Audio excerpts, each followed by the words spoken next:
और आपको चिट्ठी लिख रहा हूं कि इसकी इंक्वायरी की जाए।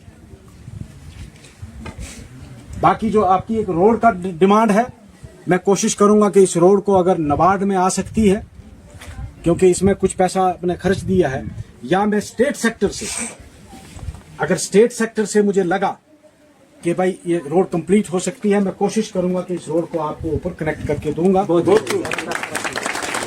भी मेरे ज़हन में थी कि ये रोड एक तो अल्टरनेट रोड बनेगी, अल्टरनेट रोड इस तरह बनेगी कि उधर से आपको ये मेरे ख्याल में 5-6 किलोमीटर, इधर से 3 किलोमीटर। और अगर खुदा न खास्ता कहीं बर्फ में वो रोड अगर ब्लॉक हो जाती है, पसी से ब्लॉक हो जाती है, तो कम से कम ये रोड आपकी चलती रहेगी। मैं कोशिश करूंगा आपको इसको कनेक्ट करूंगा।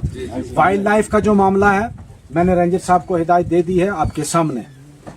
दरख्त कोई नहीं काटना, दरख्त मेरा भी है, आपका भी है, आपके बच्चों का भी है। सुना, ये जंगल रहेगा, आपके बच्चे साफ सांस ले पाएंगे। जंगल नहीं रहेगा, ना वाइल्ड लाइफ रहेगी और ना ही हम रहेंगे। हाँ, मैंने इनको कह दिया है कि भाई एक वाइल्ड लाइफ को बचाने के लिए हम दूसरी वाइल्ड लाइफ को खत्म नहीं कर सकते। हम भेड़ बकरी को खत्म नहीं कर सकते, हम भैंस को खत्म नहीं कर सकते। वो जो जिसकी हमारा चौधरी साहब जो था, उसके लिए उसकी दुनिया उसकी भेड़ और बकरियां हैं। वो उनको अगर भूखा देखेगा तो उसको नींद भी नहीं आएगी, वो जितना मर्जी पेट भर के खा ले, उसको कोई नहीं रोकेगा। आपने इनको हदायत दे दो। अगर जरूरत पड़ती है, मैं डीएफओ साहब से खुद बात करूंगा, चीफ कंजर्वेटर से कहोगे मैं उससे भी बात करूंगा। Thank you sir. कि भाई आप इतना जुल्म नहीं कर सकते कि कोई वाइल्ड लाइफ टेक ओवर कर लिया आपने, ठीक है, अच्छी बात है, डेवलप करो आप इसको, आपका टूरिज्म इससे डेवलप होगा। आपकी रोडें जो हैं, मेरे ख्याल में कम से कम 10 रोड्स सिर्फ गमीर मुगला के एरिया में नई, जो मुझे उम्मीद है कि 2 साल के बाद जब वो रोड्स कंप्लीट हो जाएंगी या शुरू भी हो जाएंगी, आप खुद महसूस करोगे कि हमें अब रोड की जरूरत नहीं है। बहुत अच्छा। कम से कम 10 रोड्स हैं, कुछ इसमें है 7 PMGS में, नाबार्ड में 3 शायद नाबार्ड में है, 7 PMGSY में है। वो प्रोजेक्ट बन के सबमिट हो गए हैं, कुछ के मैं अभी कुछ अर्सा के बाद सबमिट करता हूँ। एक मेरे ख्याल में 25 दिसंबर से पहले सबमिट हुई हैं, कुछ जो बच गई हैं वो भी मैं सबमिट करवा दूंगा। और ऐसा नहीं है कि मैं आपके कहने के बगैर भी, मैंने उस मुतलका जितने भी AWs थे, एक्सियन थे, मैंने उनको कहा था कि भाई मेरे ब्लॉक में, क्योंकि मेरा जाती ब्लॉक है, कोई रोड रह ना जाए। मैं उनके पीछे पड़ा रहा डंडा लेके कि कोई रोड रहनी नहीं चाहिए। एक रोड सर हमारी घाटों से 13 गली, उसका भी प्रोजेक्ट नहीं, उसका प्रोजेक्ट इसमें नहीं है, क्योंकि उसमें 2 डिस्ट्रिक्ट है। देखो, ये होती है ब्लॉक मंजाकोट, ब्लॉक पंजग्राई, उसमें 2 डिस्ट्रिक्ट इन्वॉल्व है।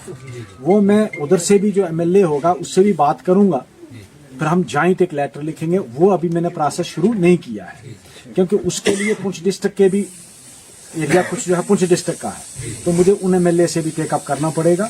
वो अभी मैंने शुरू नहीं किया है। मैं आपको झूठ बोलूं कि मैंने वो स्टार्ट किया है, नहीं किया है। मैंने एक दिन बात की थी अकरम साहब से कि आपका जो उस तरफ का एरिया है, आप वहाँ के एक्सियन को बुलाओ, मैं अपने एक्सियन को बुलाता हूँ और इसका एक प्रोजेक्ट हम बनवाते हैं।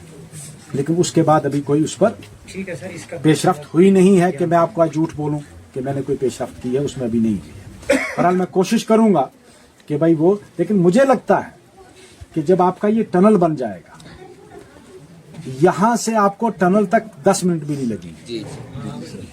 जब ये जो टनल आपका कालाबन वाला बनेगा, यहां से गमीर मुगला से आपको टनल तक 10 मिनट भी नहीं लगेगा। इसका टूरिज्म के लिए सिस्टम करता है कि ये एरिया जो है टूरिज्म को शूट करता है। बहुत ये भी कोशिश करेंगे, लेकिन अगर आप शार्ट कहते हो ना, मुझे नहीं लगता कि इधर से शार्ट होगा। उधर से शार्ट है, कहाँ से? ये बाई गली से, अगर ना बाई गली से तो होगा, जो इधर से भी मुझे नहीं लगता कोई ज्यादा दूर बनेगा। आपको कोटली पुल पे जाना है, पुल से हाईवे है, हाईवे से आगे तो मुझे लगता 5 मिनट भी नहीं लगेंगे टनल तक। तो यहाँ से कोटली तक कितना टाइम लगेगा? सर आप 50 साल थोड़े से पीछे जाए ना सर, आगे देखें तो वहाँ का बंदा जो है वो कोटली जाएगा, और अगर यहाँ से जाएगा तो सीधा वो निकल। ये मुझे आज आपने पहली बार बताया। मेरे ज़हन में ये था कि वो जो रोड है वो आकर बाई की गली में। नहीं तो सर एक सर्वे हुआ तो रिसीविंग स्टेशन मैंने यहाँ के लिए रखा ताकि आपकी लाइट जो है, वो लाइट की जो फ्लक्चुएशन है वो कम से कम आपके कुछ पोल्स का मामला है और ट्रांसफार्मर्स का, तो मैंने अभी बात की है इनसे, वो किसी को ठेका मिला है। आज हर काम ठेके पर, मुझे भी पता नहीं ठेकेदार कौन है, वो कहीं बाहर का होगा। फॉर एग्जाम्पल किसी जगह कोई ट्रांसफार्मर नहीं लग सकता है, तो मैं अपने फंड से उसको देने के लिए तैयार हूँ, जहां तक मेरी गुंजाइश होगी। मेरे पास जो आएगा मैं आप तक पहुंचाने की कोशिश करूंगा। लेकिन जब तक, मैं साफ बात आपको बताता हूं, जब तक हमारी रियासत हमको वापस नहीं मिलती है ना, आप लोग, आपकी आने वाली नस्ल जो है वो गुलामी की जिंदगी जिएगी। हम होंगे या नहीं होंगे, ये जो बच्चे आज छोटे जिन्होंने मुझे हार डाले हैं ना, मैं जब इनका फ्यूचर देखता हूं कि जब तक हमारी रियासत वापस नहीं आती है, जब तक हमारा वो स्पेशल स्टेटस वापस नहीं आता है, तब तक ये बच्चे भी मुझे लगता है सफर करेंगे। और शायद ये हमको बदुआएं भी देंगे कि हमारे बाप दादा ने हमारी रियासत वापस लेने के लिए कुछ नहीं किया। मैंने इलेक्शन में भी आप लोगों से वादे किए थे। रहा सवाल उस नौजवान ने कहा कि भाई मजदूर की मजदूरी, मेरे ख्याल में वो कह रहे होंगे वो जो नरेगा में काम करते हैं, वो हमारी असेंबली के इख्तियार में नहीं है, वो पार्लियामेंट के इख्तियार में है कि भाई वो दिहाड़ी जो है उन्होंने फिक्स करनी है, मेट की भी, मिस्त्री की भी और मजदूर की भी। हमारी रियासत, अगर रियासत भी बन जाए, अभी तो यूटी है, अगर रियासत भी बन जाए, वो किसी रियासत का इख्तियार नहीं है, वो एमएलए के इख्तियार में नहीं है। वो मैं चेंज नहीं कर सकता। मैं आज झूठ बोल के आपको जाऊं कि मैं जाकर असेंबली में ये करूंगा, मैं असेंबली में आपको जाकर बढ़ा दूंगा, वो पार्लियामेंट के इख्तियार में है, हमारे इख्तियार में नहीं है। तो आपने कहा एक सब सेंटर यहाँ देने के लिए, अगर सब सेंटर जब बनेंगे, फिलहाल स्कूल की एक्सपेंशन कोई नहीं, अपग्रेडेशन कोई नहीं है, आंगनवाड़ी की कोई नहीं, क्योंकि ये भी सेंटर की स्कीम है। एक्सपेंशन होगी जब सेंटर देगी, स्टेट उसको एक्सपेंड कर नहीं सकती है।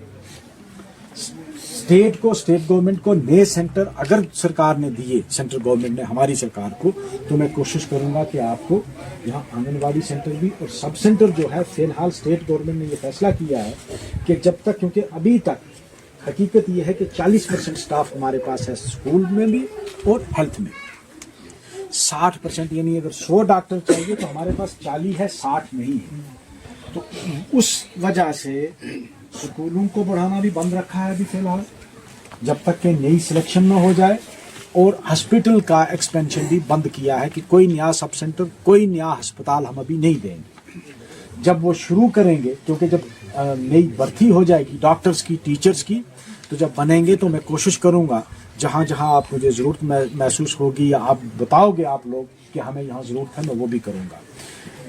बाकी मैं मैक्सिमम मैं यहीं होता हूँ, जब तक कि मुझे कोई सेक्रेटरीट में कोई मीटिंग या काम न हो, मैं घर पे होता हूँ।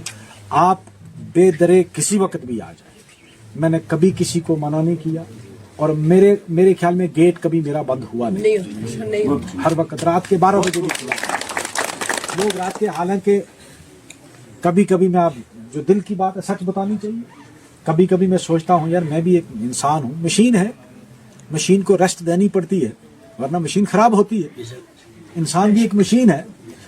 तो कभी कभी जब मैं बहुत थकावट से आता हूँ 12 बजे 11 बजे कभी पहुँचता हूँ घर, तो जब लोग होते हैं तो फिर लेकर मैं कहता हूँ नहीं यार दूर से आए, मेरी थोड़ी बहुत तकलीफ से अगर इनका कोई मसला हल होता है, तो अगर इतनी दूर से देर रात वो आए हैं तो मैं उनको बगैर मिलने के नहीं भेजूंगा। मैं कोशिश करता हूँ कि उस वक्त भी मिलूँ, सुबह भी मैं कोशिश करता हूँ, सुबह मतलब 50-100 आदमी जो आता है मैं उसको सुबह भी मिलता हूँ। आपका जब भी कोई मसला हो, हाँ फोन की एक प्रॉब्लम है कि मैं अब इस वक्त मैंने इसको ऑफ रखा है, नहीं तो 100 कॉल आई होती, मुझे ऑफ करना पड़ता है। मैं मीटिंग में हूँ कहीं असेंबली में, मैं कहीं सेक्रेटरी के पास बैठा हूँ, जम्मू में सिर्फ इसलिए जाता हूँ कि या तो मीटिंग या कोई काम है किसी सेक्रेटरी के पास, जिस तरह की रोड्स है, रोड्स सैंक्शनिंग अथॉरिटी जो है वो जम्मू में बैठती सेक्रेटरी, वो तो सेक्रेटरी रूरल डेवलपमेंट करेगा या मिनिस्टर करेगा। तो मैं अगर वहां नहीं जाऊंगा, मैं लोगों में बैठा रहूंगा तो मैं काम कहां से करवाऊंगा, तो मुझे जाना पड़ता है जम्मू। अब मैं कल जा रहा हूं, फिर कल इसलिए जा रहा हूं, एक तो मीटिंग है, एक जो प्रोजेक्ट हैं 2-4 कहीं फंसे हुए हैं उनको निकालना है, अब वहाँ है एक टेबल से आपने धक्का मारना, दूसरे पे पहुंचेंगे, दूसरे से धक्का मारना, तीसरे पे पहुंचेंगे। वो कम से कम 20 टेबल क्रॉस करता है एक प्रोजेक्ट, तब जाकर बनता है। तो मैं कोशिश करूंगा सबसे पहले आपकी इस रोड के लिए कि ये रोड वाकई एक जरूरी रोड है। मेरी कोशिश होगी कि ये रोड आपकी जल्द अज जल्द किसी में सेक्टर में पैसा मैं पूछ लेता हूँ AWE साहब से, इसमें कितना प्रोजेक्ट लगता है, कितना पैसा और दरकार है। मैं कोशिश करूंगा अगर उसमें हो गया ठीक, नहीं होगा तो मैं किसी दूसरे सेक्टर से इसको रखूंगा। मैं इनसे पूछ लूंगा कि इसमें अगर कोई बैलेंस है, पैसा बैलेंस है इसमें कुछ। हाँ भी है, ठेकेदार सर उसके है काम करने। मज़ीद ऐसी अपडेट्स के लिए CRF न्यूज़ को फॉलो करना मत भूलिएगा।